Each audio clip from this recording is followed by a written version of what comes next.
waan ku salaamay daawada meel walba aad joogtid ku soo dhawow qaybta labaad ee sheekadii taxanaha inoo ahayd ee ku saabsan mashruucii la dagaalanka nuurka.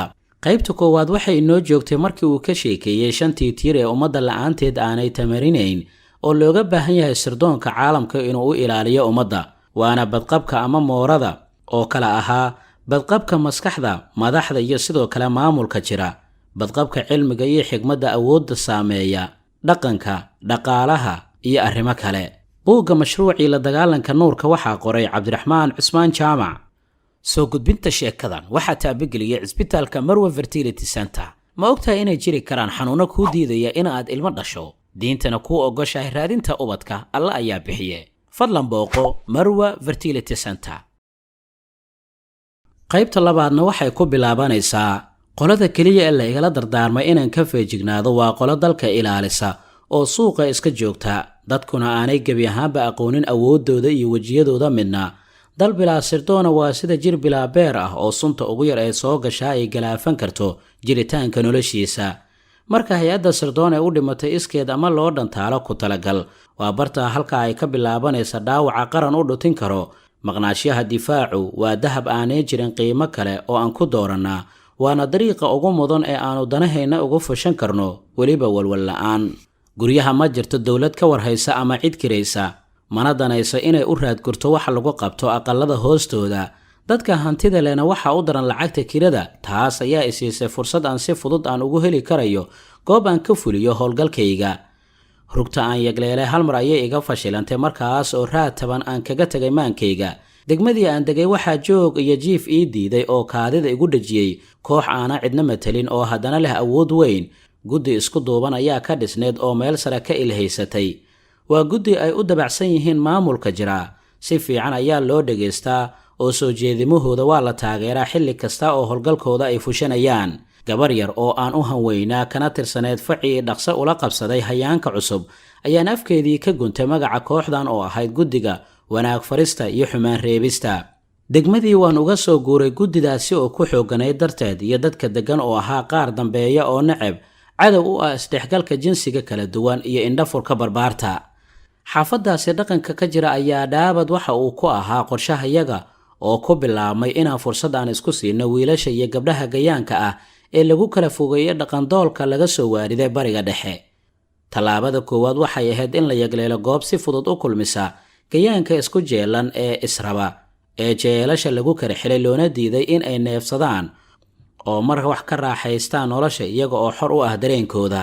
waana dadaal aan ku hiigsanaya in lagu dooriyo kala qaloodkii dhexdooda uu dhigay dhaqankii doolka ahaa ee ka yimid duulaankii carbeed ee xididka u siibay ahaanshiyihii iyo dhaadashadii isirka Soomaalida oo ciribtirkiisu ku dambeysay iswaagii iyo isdiididda.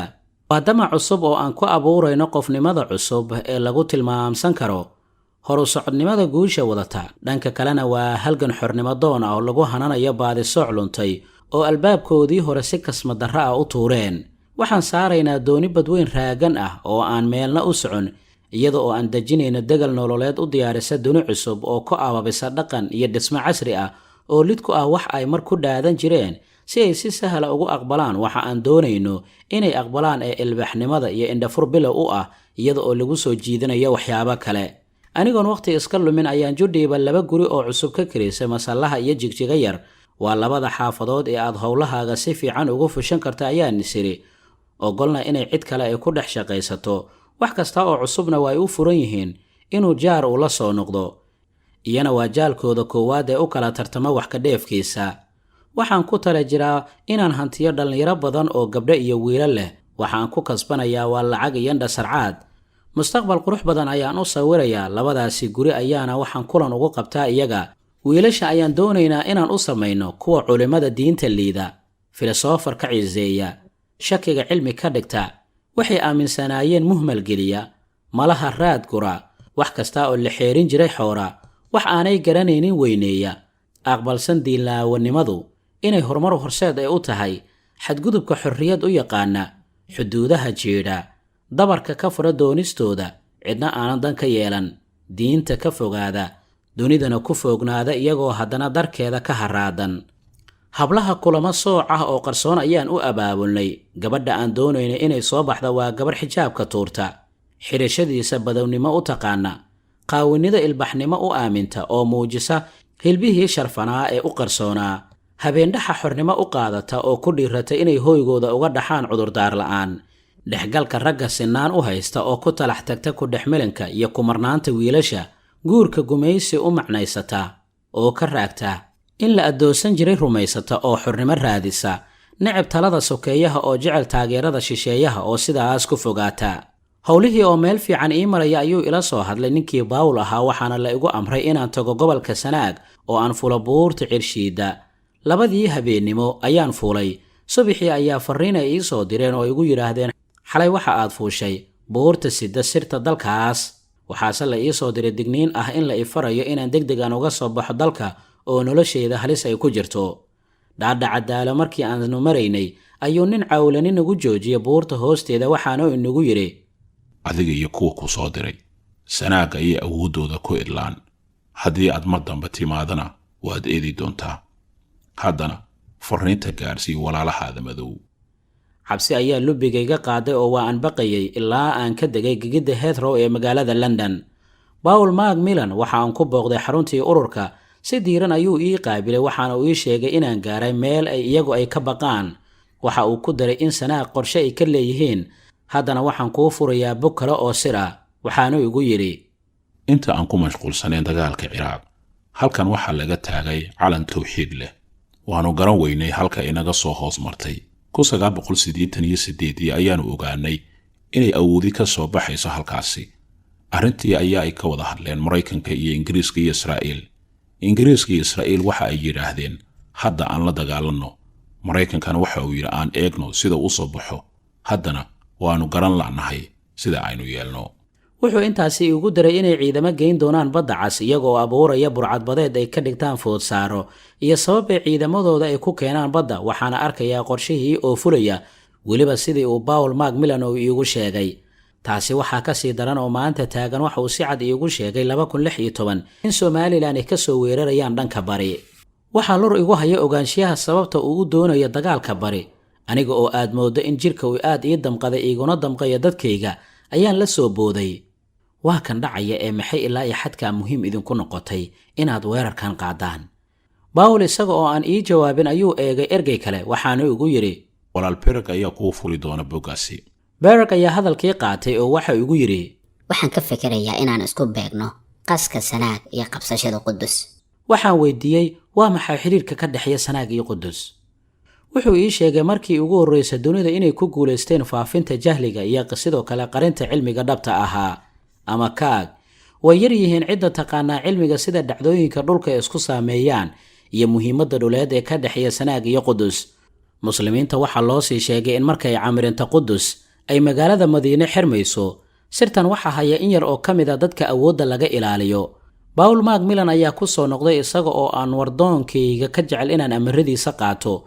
waxaanu igu yiri, dhawanaya dalkii ku noqonaysa. waxaanu ku boqri doonaa mataan. degdeg ayaanu u rabnaa in aanu beerno miro aynu mustaqbalka dhow goosanno. si aydan u rumaysan qalbiyada madhan, waa inaad adeegsataan qalabkan aan ku siinay.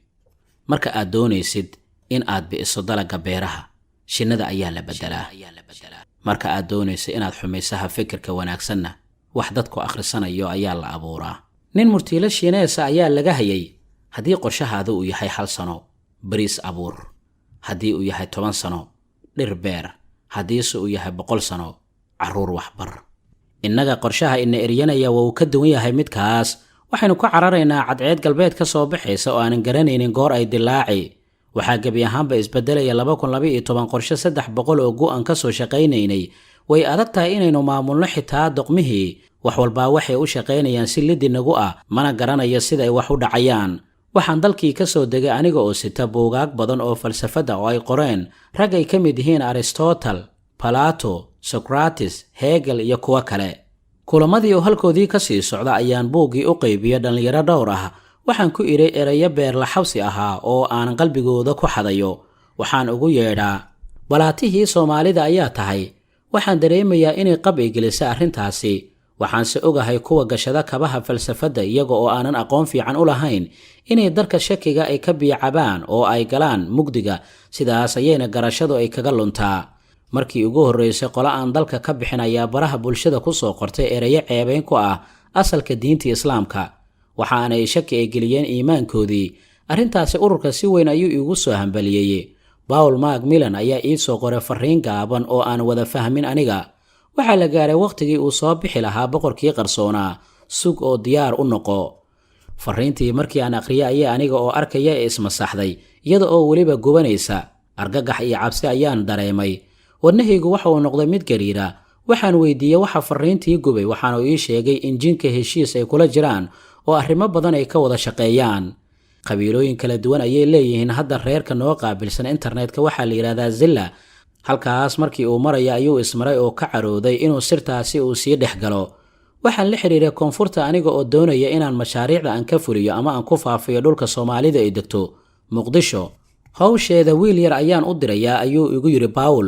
waxaanu igu yiri Muqdisho waxaan u naqaanaa Vatican City oo u qaabilsanayaal badan ayaa noo jooga waxaan ogaaday inaan keli ku ahayn dagaalka dahsoon maalintii dambe aniga oo hotel cunto ka cunaya ayaa nin baahani soo dul istaagay waxba ma haya ayaan ku iri waxaanu igu yiri waxba ma haysid oo waa la hubaaye Muqdisho waxa loogu magac daray Ismaaciil Maqaadishi waa nin awliye ah howlihiinuna waa fashil naxdin ayaa gabi ahaanba anigii aan la kardhaday cuntadiina waa iga degi weyday habeenkii waan seexan kara waayo oo waxaan garwaaqsaday inay jirto cid og tallaabo kasta oo aan qaadayno subaxii ayaan dalbaday wax badan oo aan ku xanibi karayo daaqadaha gurigaan ka deganaya Hargeysa gabi ahaanba waa la iga xiray waxaan ka cawday in aan ku noolaan karinin cabsi joogto ah Paul ayaa si igu qanciyay oo igu dajiyay aniga inay dhawaan dalka keeni doonaan ciidan difaaca danaha yaga iyo wakiilada qarsoon ee noo adeega waan ku niyadsamahay ballanqaadkaasi hase yeeshee waxaan mar walba aan ku noolaa cabsi iyo warwar joogto ah aniga oo ka baqa qaba inaan ku dhinto howlahan halista badan ee aan gacmaha la galay markasta oo qof uu salaamo waxaan dareemi jiray naxdin sidii inuu og yahay arrimaha aan faraha kula jiro qof kasta oo aqoon u leh akhrinta wajiyada ayaa sawiran karayay howlaha aan wado si aanay taasi u dhicin mar kaliya indhaha ma aanan siin jirin qof kasta dadka aan ka dhex ugaarsadaana ma ahan kuwa si weyn ama si fog wax u sii dhaada mid iyo labase waa laga heli karayaa waa dad warkooda ku siinaya adigoo aan weydiin waa dad siraha culus ee dalkooda iyo dadkooda si sahal ah oo aan kaadsiimo lahayn kuu siin karaya haddana waa dad si howl yar u fashalin karaya dhagar iyo xarka kasta oo lagu xiray meelo madow fariin ayaa ii soo dhacday oo la igu farayo inaan madaarkan ka soo qaado gabadhu ma ahan mid ka tirsan ururka laakiin waxay iigu sheegeen inay tahay kuwa taabacsan mabaadi'da aanu aaminsannahay sidii ayaan yeelay subaxii ayaan soo qaaday gabar xijaaban oo ay ka muuqato dhowrsanaani waxaa isku kay qaban weyday muuqeeda iyo wax la iigu sheegay hoos ayaan u iri muuqaalka waxaa lagu siri karayaa kuwa indhahala waxaan warsaday sababaha ay dalka u timid waxay ii sheegtay inay ka qayb galayso kulan samafal ah iyada oo ay soo casuuntay hay'ad ka mid ah kuwa dalka jooga kulankii ayay ka qayb gashay iyada oo aan la fahmin sidoo kalena la doonayo inay hablaha tusaale u noqoto sidii aan anuba samayn jiray kulamo hoosena waa loogu sii ballamiyay si ay gabi ahaanba kulan ula qaadato hablo gaar ah waa gabadha hablo badan u bislaysay in ragga ay la dhasheen culaadiyaan oo ay isugu tagaan xurnimada ka maqan ogolaysiisay inay aqbalaan dood iyo dagaal joogto ah oo ay la galaan walaalahood ilaa ay tuuraan heeryada gumaysiga kana baxaan addoonnimada oo ay aaminsiisay inay ku jiraan abka ab hablo badan ayay yidadiile iyo xamaasad ay gelisay si niyad ahna u guddoomay inay u istaagaan ahaanshiyahooda sidoo kalena gabi ahaanba la difirsan yahay iyo xuquuqdooda la duudsiinayo markii ay howlaheedii dhammaysatay ayaanu habeenkii casho la qaadanay islaan cad oo madax ka ah hay-adda dalka ku soo casuuntay gabadhan iyada oo dhaqankeedii beddeshay ayay farxad isu qaabileen islaantii anigu waan daawanayaa sida ay isula jaanqaadeen waxaanse madax wareer ka qaaday oo igu weynaatay waxa afkeeda ka soo baxay gabadhii si toosa ayay afka iigu ballaadhisay iyada oo islaantii ku leh aan kuu bishaareeyo islaantii ayaa ka celisay oo waxay ku tiri iga farxi kadibna waxay tiri ku bishaarayso hadda kadib jiilkani halis inaguma ahan waxay sii raacisay inay hayso oo ay farta ka saarayso xogtii laga ururiyay internetka oo caddaynaysa inay kor u kacday ilaa xad dhallinyarada daawata filimada xunxun fajiciso ayaa anigii igu dhacday oo waxaan garwaaqsaday in jiil badan nuurkii qalbiga ay madoobaatay ama ay madoobaysay daawashada xumaanta iyo sinada lagu faafinaya internetka nuurka qalbiga inuu yahay awood laga baqo gabadhaasi ayaa si dadban ii dareensiisay nuur kastaana waxaa burburiya oo lagu damiyaa daawashada galmada oo halis weyn ku ah iimaanka qof kasta oo caadaysta sharka waxaa loogu bandhigaa si la mid ah sida masallaha loogu fidiyo martida. aaladaha gacmahooda la geliye iyo kuwa guryaha yaallo ayaa lagu gudbiyaa sinada iyo fawaaxishkii gubayay laabaha ee madoobeeya nuurkii ruuxda. qofka galmada ka ildaawada baraha iyo mareegaha oo caadaysta waxaa dhinta unugyada jirkiisa, waxaa madoobaada maskaxda oo ugu dambeyn waxa uu noqdaa qof bilaa nuur ah oo mugdi ku dhex dhiban. sidoo kalena waxaa dhimanaya hankiisii oo waxuu noqonayaa qof aanan doonaynin inuu qayrkii uu wax la qaybsado. tabac iyo tamarba waa uu taag beelayaa.